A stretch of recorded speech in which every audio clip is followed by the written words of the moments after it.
साहबा Pakistan peoples party की senior रहनुमा में ज्वाइन कर चुके हैं। तो शैला साहबा, ये काकड़ साहब ने जो बीबीसी को इंटरव्यू दिया उसमें आप वो कह रहे हैं कि खान साहब पर हम कोई सख्ती नहीं करने जा रहे, पाकिस्तान तहरीक इंसाफ इलेक्शन लड़े, और मियाँ साहब के मुतालिक वो गुफ्तगू कर रहे हैं कि जी कानून अपना रास्ता लेगा।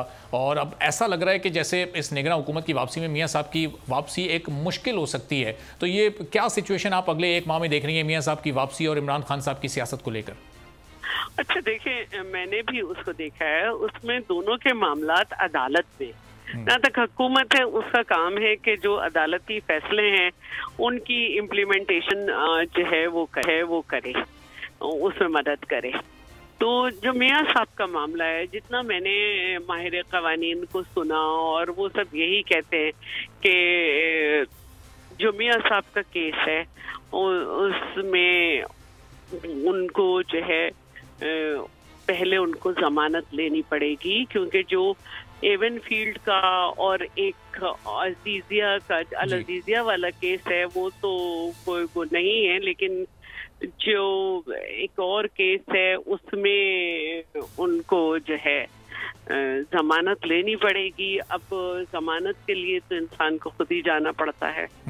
तो ये वो बातें हैं जिसके लिए, क्योंकि केस चल रहा था और वो जेल में थे और वहां से गए थे, तो ये सारी बातें हैं जिसको हम मुख्तलिफ माहिर कवानीन से जब सुना तो उन सबका यही कहना है कि या तो उन्हें कोई प्रोटेक्टेड बेल हो जाए, तो या ये लोग कहते हैं राहदारी। शैला साहब, अभी जब आपने ज्वाइन किया तो आपके ज्वाइन करने से बिल्कुल चंद लम्हों पहले अमजद शाह साहब माहिर कानून हमारे साथ मौजूद हैं, बड़े सीनियर कानून के माहिर हैं, पाकिस्तान बार काउंसिल के साबिक चेयरमैन भी रह चुके हैं। तो अभी ये यही फरमा रहे थे कि कोई प्रोटेक्टेड बेल मियाँ साहब को इस केस में मिल नहीं सकती जब तक वो खुद वापस ना आ जाए, और उन्हें ये सरेंडर करना ही पड़ेगा क्योंकि वो तो कन्विक्ट हो चुके थे और वो जेल से फिर उनकी बाहर जाना मुमकिन हुआ था।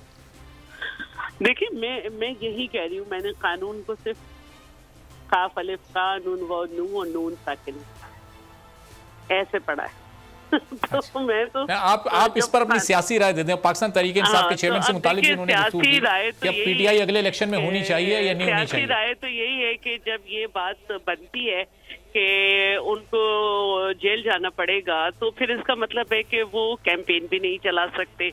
दूसरी तरफ नून लीग जो है वो ये कहती है कि अब हमारा बयानिया जो है वो दो अल्फाज है और वो है नवाज शरीफ, और वो यही कहते हैं कि जी नवाज शरीफ आएंगे फिर वो कैंपेन करेंगे, लेकिन जो हालात हैं वो ये बता रहे हैं कि वो कैंपेन नहीं कर सकेंगे।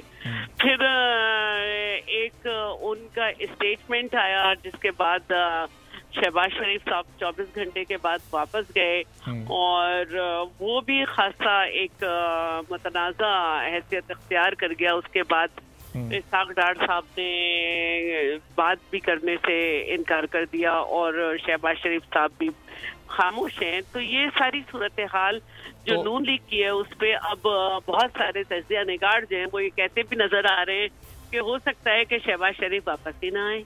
अच्छा, और ये बात तो शैला साहब, इसका मतलब एक महीने बाद या 2 हफ्ते बाद हम नून लीग को भी ये कहते सुन रहे होंगे कि हमें लेवल प्लेइंग फील्ड नहीं मिल रही। अब वो पता नहीं किससे मुतालबा करते हैं, क्योंकि आपने तो ये मुतालबा नून लीग से ही किया था। देखिए, हमने तो इसलिए नून लीग से किया कि नून लीग अगर कुछ फैसिलिटीज जो है वो पंजाब में और फेडरल लेवल पे एंजॉय कर रही है तो हमने उनके साथ अलाई बन के हुकूमत में रहे हैं। और पीपल्स पार्टी का एक तरीक़ाकार है कि वो हमेशा कोई भी मौका हो, आप तारीख उठा के देख लें, MRD का मौका हो या जब मोहतरमा के बाद हमारी 126 मेंबर्स तो मुश्तमिल गवर्नमेंट हो, हमें चाहे MKM से बात करनी पड़े या खास लीग से, हम पॉलिटिकल पार्टीज से बात करते हैं, साथ नहीं है। नून लीग का मामला सीधा सीधा कानूनी है और इसी तरह PTI का भी मामला सीधा सीधा कानूनी मामला है कि अगर 9 मई के ऊपर या किसी और मसले पे, तोशाखाना पे उनको कोई सजा होती है या कुछ होती है तो उसमें हम जिम्मेदार नहीं है। बाकी तो उनके जो लोग हैं वो तो असेंबली भी नहीं आते। जो एक असेंबली आए थे ड्यूरिंग बजट सेशन वो आते रहे थे। सही, चले भी तो इन मामलात में हम बिल्कुल। सब्सक्राइब करें और बेल दबाएं ताकि कोई खबर रह न जाए।